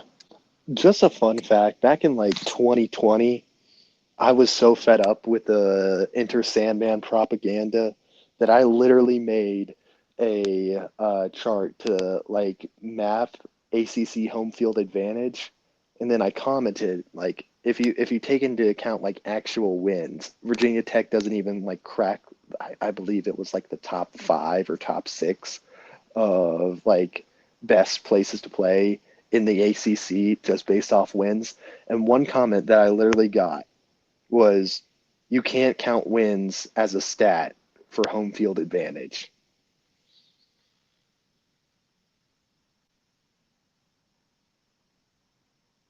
Then what the fuck is home field advantage? Because they're like, those teams were bad. Okay, you should still be able to win at home if your teams are bad. If this home field advantage is so great, apparently, am I tripping, or am I messing something up? No, yeah, exactly. Boston College versus Michigan State. Give me Michigan State on that one. I mean, I like Boston College this year, but it being in East Lansing, I got to go with Michigan State. But what games you have highlighted, Yareth? Let me preface it by saying Alabama has fallen to levels unprecedented since a specific year. And just so No. coincidentally, Oh no, I know what you just said. so They're coincidentally, playing UL Monroe. picture this. Oh The no. year's 2007. No. Alabama's currently going through a dark age. They bring in a little-known coach.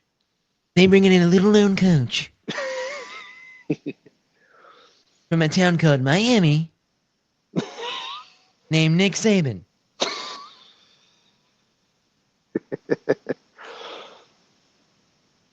And in this schedule, Alabama. Let me find it. Alabama was, where is it? They'd had a rough year. They started out with a win over Western Carolina, which they've vacated for some reason. I'm not going to read why. They beat Vanderbilt, which they've since had to vacate that as well. Don't know what happened. They then beat number 16 Arkansas, which they had to vacate. Alabama had to vacate, or yeah. Alabama had to vacate. Then Alabama lost to Georgia in overtime in Tuscaloosa. They then lost to Florida State 21-14. They then beat Houston, which they had to vacate. They beat Ole Miss, which they had to vacate. Okay, wait. I think we get the point that they had to vacate their wins this year. No. They What? beat Ole Miss and we're allowed to keep that.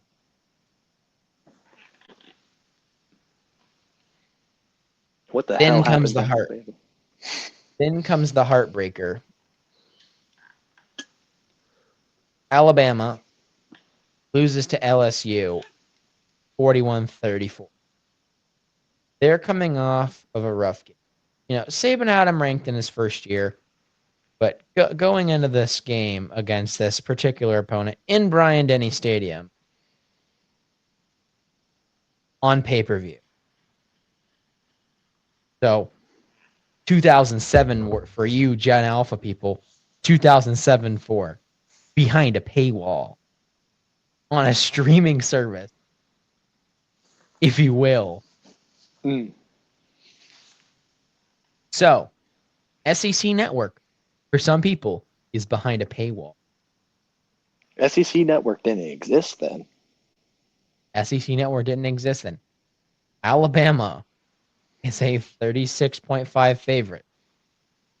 The money line for UL Monroe is turned off for this game. But let's go back to 2007. Alabama's kind of having another down year. They've brought in Nick Saban. They've had their ups and downs. But then they drop one to UL Monroe, 21-14. One of the darker moments in the Saban era. This Alabama team under, I can't even remember his name. He's so bad. DeBoer. Kalen DeBoer. They've not looked motivated. I mean, they lost to a 7-5 Michigan in a bowl game. Now, do I think that was one of the better 7-5 teams we will ever see? Yes. But, you know, I'm just saying. I'm feeling bootylicious. Dare I say, General Booty. He isn't even the starter here anymore. He's the backup. Give me UL Monroe to beat Alabama. Garrett, that was the most stupid take I've heard on this podcast. But okay, we'll roll with it. No. There's historical precedence here. There's historical precedent for everything, Garrett. If you search hard enough, but no. Alabama's not losing to UL Monroe this week. Don't look at me like that. I'm just waiting for an Alabama fan to tweet that they will eat dog shit if they lose this game. If they tweet that, it's over. But give me UL Monroe. I might make a burner account just to say that. Give me UL Monroe 21-14 over Alabama.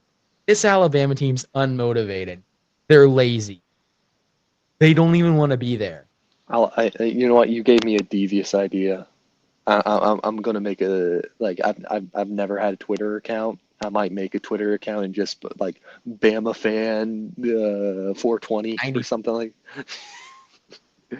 And just say, if Alabama loses this week, I'll eat dog poop, and then just delete my account like after the game.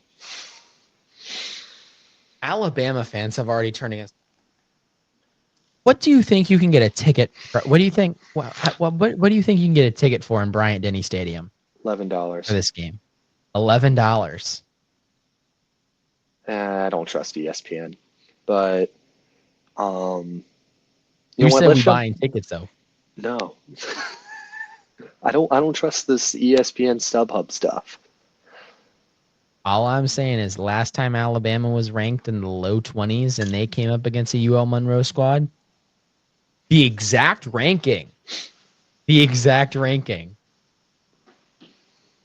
number 21 Alabama coming off of a loss. Ugh. Aiden can't even believe his eyes. No, I'm just saying they don't want it. you chose this. They got You soft hands, you brother. chose They got soft hands. you chose this SEC game over other SEC games that are probably worth mentioning. This is my first one. They got soft hands, brother. This Bama team, they got soft hands. They can't even do 1,800 miles in a day. Shout out to driver Uncle Rob. Oh, I love him. On the more important SEC games, apparently. Some interesting ones. Kansas and Missouri, two teams that kind of they look interesting. Kansas is kind of seeing a resurgence this year. They're already 2-0. They've looked really solid in their first two games. Obviously, Wagner, that wasn't really going to be much of a challenge, but an absolute trouncing of what I thought was going to be at least somewhat decent Fresno State team. And then we've got Missouri after beating Central Arkansas 61-6. This is on the road at Missouri. I've just got Missouri here. I think Kansas, I like what they're doing, but this is a road conference game. Particularly those in football are difficult. It wouldn't surprise me if Kansas was able to find a way to win this. But for me, my indicators are just pointing towards, I've got Missouri. Missouri has got a back that averages over 10 yards a carry. They've got an offensive line that gets pretty good push. Fibula. I like what he's done. Nothing like, well, he won't blow you away with his stats, but he was 23 of 28, near perfect on the day. So if Missouri is able to stay mistake-free, I've got Missouri here winning this one. I'd say it's pretty close. I'll give it 28-17 Missouri. I think Kansas will hang around. I think it'll be a good and entertaining game. And I think it could be one of the better games of the week, if I'm not mistaken. I'm gonna have to disagree with you on this one. I like Daniels a lot. I like this Kansas team, and I like this Kansas offense a lot. I think they're gonna bode well on the road. And I got Kansas winning this one 35-30. Nice. Where else? Oh, I figured we shout this out. I'm not sure the last time these two teams played. I know it's been a while. But you'd be surprised that these teams have not played each other for a little while. Arkansas and Arkansas State are renewing their rivalry after a hiatus. I think Arkansas is going to take care of business here. But this is also the same Arkansas that struggled to score points left. And if they come out flat, and trust me, I like Taylor Green. He's an electric quarterback to watch. He's great. They've got a great running back. They've got a nice receiver, Omega Blake. Electric guy to watch. 7 receptions for 121 yards. But all I'm saying, if Arkansas comes out flat and Arkansas State's able to take advantage of it, we could have a little bit of an interesting game. I know Arkansas State kept it a little closer with Southeast Missouri State than people would like, but the majority of SEMO's points were scored in the fourth quarter. Now, I'd be a fool to pick them, but Jalen Rayner and company have been kind of impressive this season. 300 yards passing, 6 incompletions, 3 TDs. Pretty solid. I think this will be an entertaining game. Give me Arkansas 28-10 over Arkansas State. I got Arkansas. I think Arkansas. Yeah. Sorry, I didn't mean to interrupt. Oh, you're all good. I was just saying, I think Arkansas State will show some fight with this rivalry being renewed, but I think ultimately Arkansas is going to be in control of this one. Yeah, I got to get this one to Arkansas. I don't think they're going to be like the biggest power in the SEC, but they got a good squad behind them. It's going to be an interesting game, but I got Arkansas winning this one probably like 42-20. Trying to look elsewhere at what other games we may have that are interesting / pertinent. I got nothing else, but if you want, we could probably go over to the NFL. Yeah, let's head over to the NFL and do some generic. What should we do? Generic division predictions. Generic division predictions, and then maybe some picks for the week. Definitely. What division do you want to start out in? I mean, obviously, being Carolina podcast, should we start out with the Panthers division of the NFC South? Yeah, let's start off with the NFC South. I got Tampa Bay winning this division. And if I had to pick maybe a runner-up, it's going to be a tie between Atlanta or Carolina. I'm not necessarily too sold on New Orleans at all. I think they'll end the division last.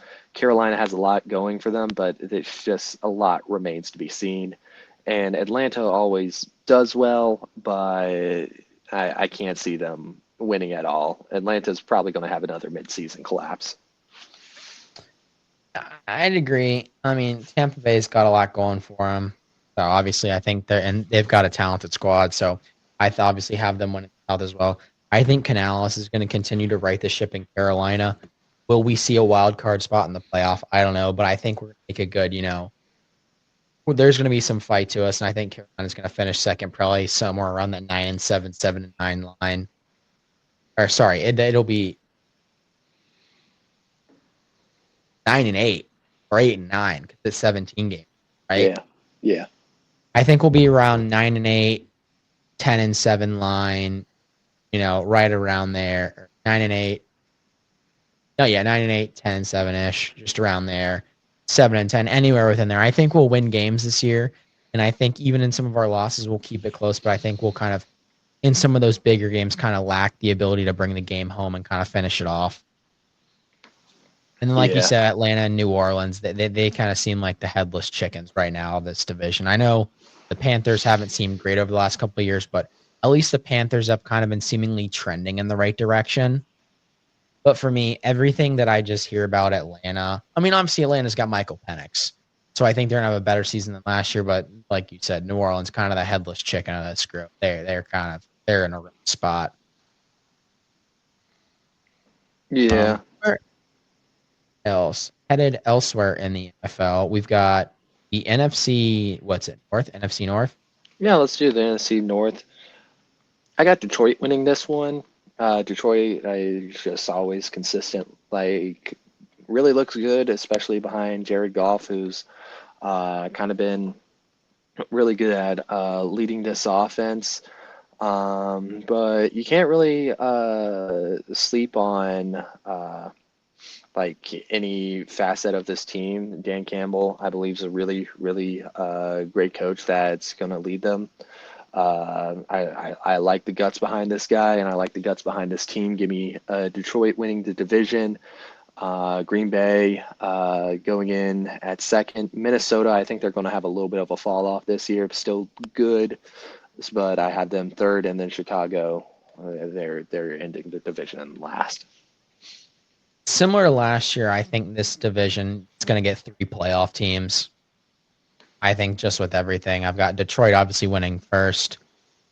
I'm similar to Aiden. I've got just pretty much chalk compared to Aiden's. Green Bay in second, Minnesota in third. I do think they'll pretty handily have a wild card spot in locked up, and then I've got Chicago in last. Chicago, I want reasons to think they could be good, but it could be a little rough for them and some rough sailing. Moving on to the NFC East, an interesting division to say the least. This one could be interesting, particularly with how Washington looked towards the end of last year, and just kind of, you know, see how I'm also curious to see how the Giants end up in this one. For me, I've got the Eagles winning this division, and then in second, I've got Washington, New York, and then I've got Dallas finishing last. I'm sorry, Dallas doesn't have a whole lot going for it right now. I'm sorry. Like that's exactly where I was going to go. I thought it was going to be a little bit of a hot take to say that New York was better than Dallas. Like New York, they also have tank written all over them. But if they do tank, please, for the love of God, put Jameis Winston under center in those last couple games. Oh my gosh, I can already see the memes coming. But I'm sorry. Like after the Dallas traded Micah Parsons, I had to console my local Dallas Cowboys fan. Like my boy Nathaniel, I just want to say I'm sorry.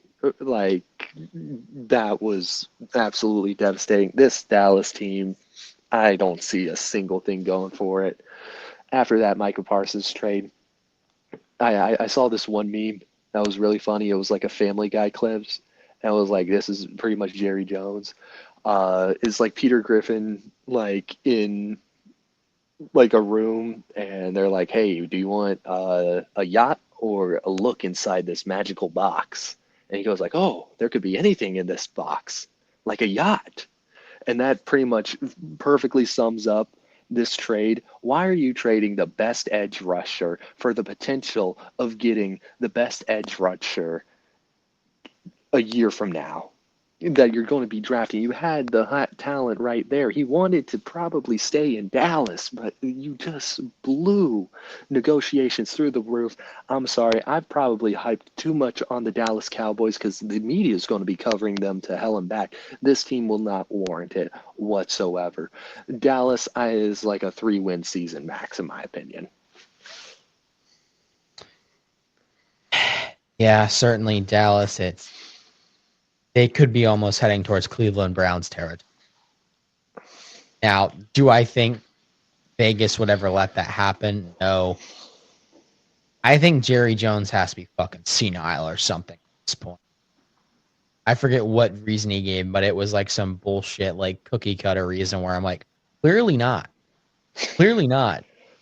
I You're just remember lying out your ass. I remember him like I was driving and I had sports radio on, and they were talking about, this was before the trade. Allegedly through the grapevine, Jerry Jones said we gave him the contract, like a contract that would make him the highest paid NFL player that's not a quarterback.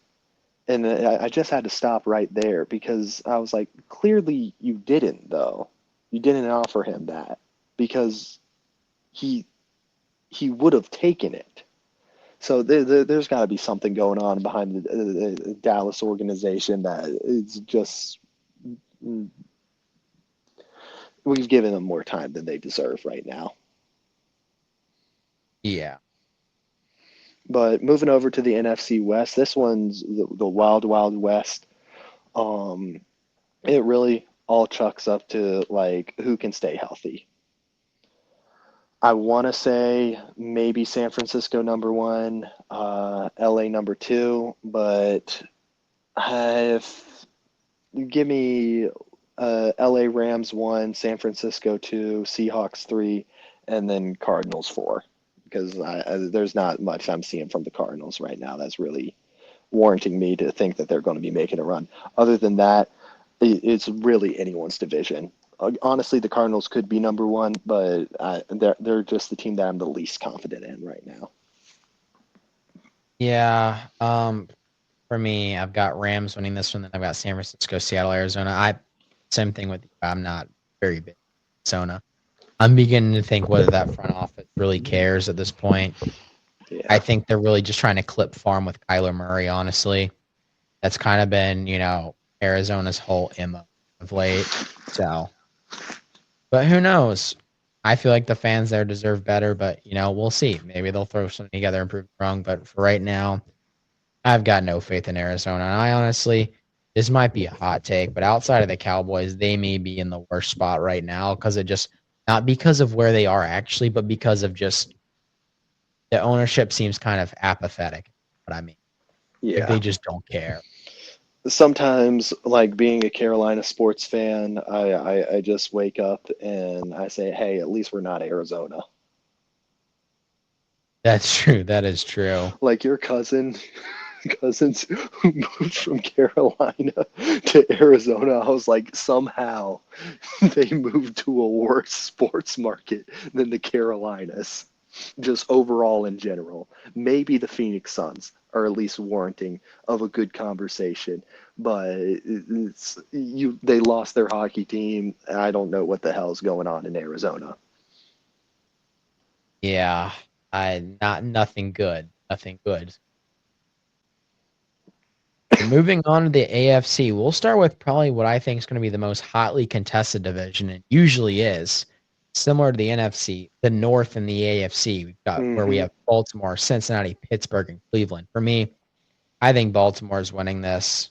I do think their window is closing to win the Super Bowl, but they continue to reload talent around Lamar. They've got the talent, got the expertise, they've got the scheme. I think they can do it. I think Cincinnati has a bounce back year. I think they're going to be able to do a little bit more protecting Joe Burrow. That defense is going to need to take a step up, though. Then from there, I've got Pittsburgh. Honestly, I Pittsburgh just seems like a fucking pig servicer right now. I just don't know what to make of it. Like, you think Aaron Rodgers on paper would be a good signing? I'm just not sure. What I'm paper are honestly you just not. using? Like, you think Paper just from based off of the 2012? name. From 2012, yeah. But But at I'm this point, I just don't know. I just don't know what's going on there. They kind of seem like there's just like a 12-year-old at the helm right now. Whenever they have a position need, who's the most like loud spoken and not controversial is not the right word. Who's the yeah. most, flashy pick for this? What's going to generate the headlines? What's going to be the edgy pick here? That's the Pittsburgh Steelers, right? And then obviously Cleveland in last. I don't know what the hell's going on there. I'm not even gonna comment on Cleveland. They got Joe Flacco. Yeah, they've had Joe Flacco. No, I think they still have him. Well, yeah, they had him. They sent him to the Colts, and then he's back again. Joe Flacco's elite. Do you have any takeaways from this division, or Ravens won. Oh my god, the rest of it. I'm sorry, it's going to be a shit show. Um, you see, I want Cincinnati to do good, but Cincinnati, what the fuck is a defense? Like Cincinnati is going to be losing games like it's a Madden frat party. It's going the score lines are going to be like 63 to like 54, and like Joe Burrow is going to be like doing great, but like I can't get behind like their defense. But sure, I'll put them at two. I almost want to put Cleveland at number three, but Cleveland's so bad that they have to be four, and then Pittsburgh. I like. I'm sorry, I don't see Aaron Rodgers working out for Pittsburgh at all. But they're going to win the 9-8 Super Bowl and make the playoffs somehow. oh yeah. Mike Tomlin continues his reign. Then from there we'll jump over to the South. The South, I think I've got a little bit of a hot take here. I think I've got a little bit of a hot take, but Aiden aptly pointed out over text the other night an interesting point when it comes to NFL quarterbacks. In first, I've got, of course, Houston. Hmm. Stroud, that offense, the works. You know what Yeah, I'm saying? It's yeah. that's People love to say the NFC South's a shit show. Hmm. I think the AFC South's equally a shit show. Yes, it is. Like, okay, people love to lump Tampa Bay in there and say they're a bad team. They're really not. Really They're not. really not. Yeah. Same thing with the AFC South. It's Houston and then a shit show. Jacksonville, Tennessee, Indianapolis. Really, none of these teams are in, enviable situations. I mean, Jacksonville, you've got Travis Hunter. Indianapolis, Tennessee.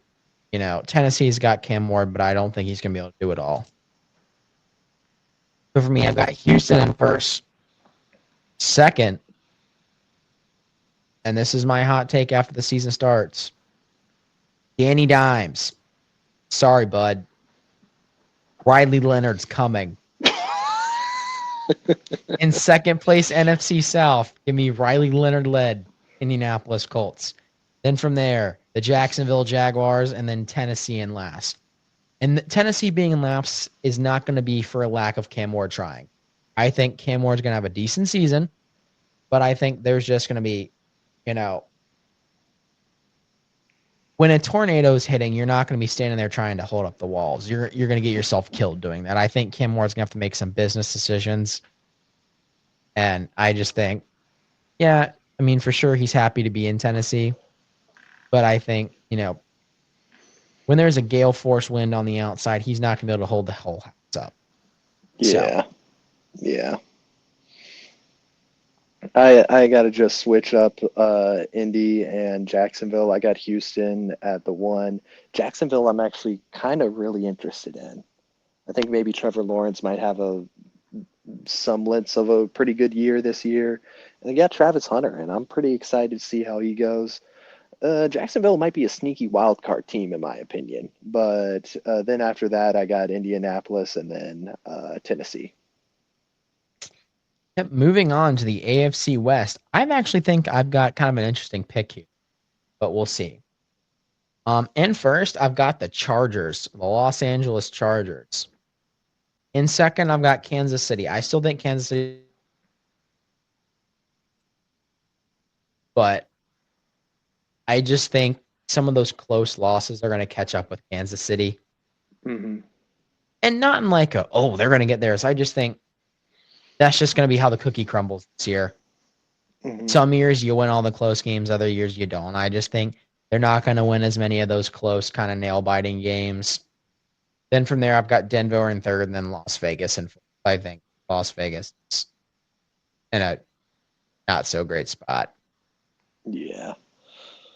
I got to get Kansas City at the 1 just because I don't see the dominance stopping.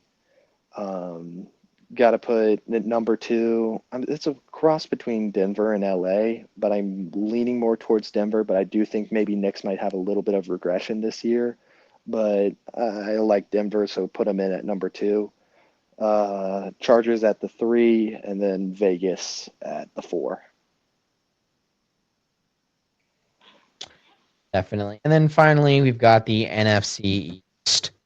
I've got Buffalo in first, of course. Then from there, I've got Miami, New England in third, and then the Jets in fourth. The Jets, I just don't. New England, if I'm being honest, I'm not necessarily high on. I know they've got Joe Alt. I think he's going to be good. I like his mentality. I definitely like Joe Alt's mentality. I think he's going to be a nice addition to that offensive line to be able to protect Drake May or whoever ends up being the quarterback there long term, whether it be Drake May or Tommy freaking Cutlets. Yeah. We'll see. But I definitely think Buffalo is going to kind of run that one. Miami is going to be not a close second, but also not far behind, if you know what I mean. And then from there, probably the Patriots at around, that 9-8, 8-9 line, and then New York with maybe 6 wins. Yeah. I don't know how I feel about the Jets this year because they do have Fields, and I'm not going to lie. I might be smoking crack, but they might be like pretty decent this year. Obviously, I got Buffalo at the 1, but then the rest of the 3, like I'm not too confident on. I'm not confident on Miami that much. I feel like they could easily fall apart. So maybe I'm at my 2. I might put the Jets, then Miami, and honestly, hot take: Buffalo, New England, Jets, and then Miami. I'm not high on Miami this year. I just don't. It's just with like, yeah, they have Hill, but I just am not necessarily too confident with Tua Tagovailoa. I'm have a lot of questions with him, and I'm not to be bleak or anything. I don't know if he can make it through a full season. So there's a very if Tua stays healthy, Miami's going to do better. But Tua is one of those players that I don't even count on finishing the whole season.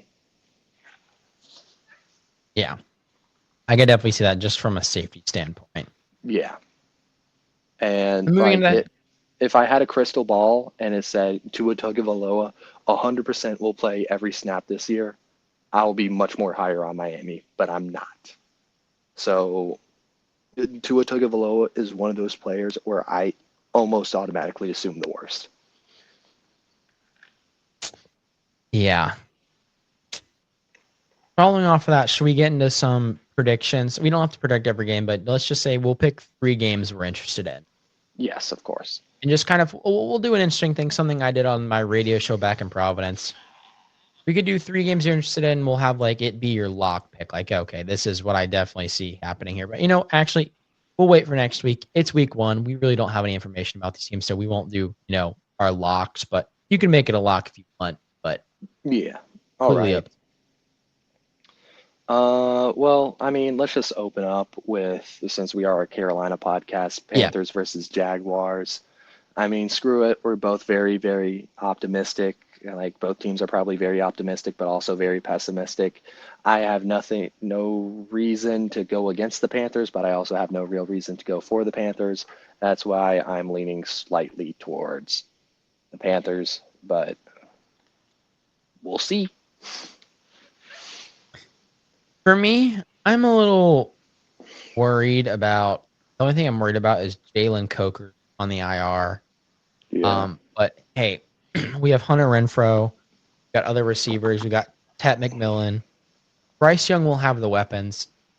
I think if we're able to just kind of simplify the game and just limit the mistakes, and yes, you and I are somewhat semi optimistic about Jacksonville, but I feel like if Carolina is able to limit their mistakes, Jacksonville will make one at some Yes. point. I know our defense is nowhere near as good as it needs to be, but Jacksonville is going to make a mistake at some point, and Yeah. that's where the Panthers are going to be able to get them. So Hmm. I'm giving this slight edge to the Panthers here as well. Hmm. Uh, let's see. For a lock of the week, a game where I just say, you know what, uh, write it in stone for me. I gotta go. Maybe let's go with the Broncos over the Titans on this one. Is at Denver, mile high. I'm not high on the Titans whatsoever. I think the Broncos will easily take care of the Titans. I'll go for my lock of the week. I'm not going to do Cowboys Eagles because I feel like that's kind of a little bit too much of a layup. You know what I'm Yeah, saying? yeah, Give me the Patriots over the Raiders. that's a good one. I like the improvements New England's made. Do I think they'll be a playoff team? Possibly. Do I think they'll be one of the better teams in the NFL? No. But I think with the pieces they've added in the offseason, it'll give them a nice edge. It's at home. You know, when playoffs are still in question, when the playoffs are still in question, the Patriot Stadium is one of the hardest places to play. July, it's massive. It gets really loud in there. Even at that game that I went to last year with my girlfriend, where they weren't very good, and the stadium was only about 3/4 capacity, that stadium was still really loud. So for me, I got the Patriots here. First home game of the year. Beautiful weather forecast for the game. So I think the Massachusetts residents are going to make a day out of this. I think I'm going to give this one to the Patriots 24-12. Nice.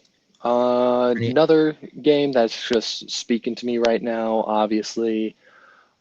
Sunday night football, Bills versus the Ravens. That's going to be great. Got a beautiful night, 55 degrees, clear skies in Buffalo, New York. This is going to be a fun game to watch. I got to go with the Bills. Home field. Bills Mafia is going to show up, and I think Josh Allen's going to have a great game. I'm kind of torn on this one. Regardless of what happens, I think we're in kind of for a treat of a game. It's going to be an absolute treat. And for me, at home, I'll give the edge to the Bills. We're not quite into the time of the year where weather's going to have too much of a factor, but I think, that home field atmosphere of Buffalo, just how good this Buffalo team is, I'm going to give this to Josh Allen and the Bills. I just think they're going to be on a mission this year. So are the Ravens. I think both these teams are, particularly their quarterbacks are men on a mission with, kind of how the last few seasons have turned out for them. I think there's going to be not a renewed, but like there's going to be increased vigor for both of these teams. And I think that's going to give us an absolute cinematic matchup on Sunday. I'm definitely tuning into this. And I think these are going to be definitely, obviously their teams, but I think I'm going to be interested to see how both these teams turn out in the end. But no, that's pretty much it for me on NFL. Do you have any other game you want to possibly float out there? Let's give a quick shout out to Steelers versus the Jets in the Aaron Rodgers Bowl. I believe it's going to be an absolute crap show. Give me the Steelers.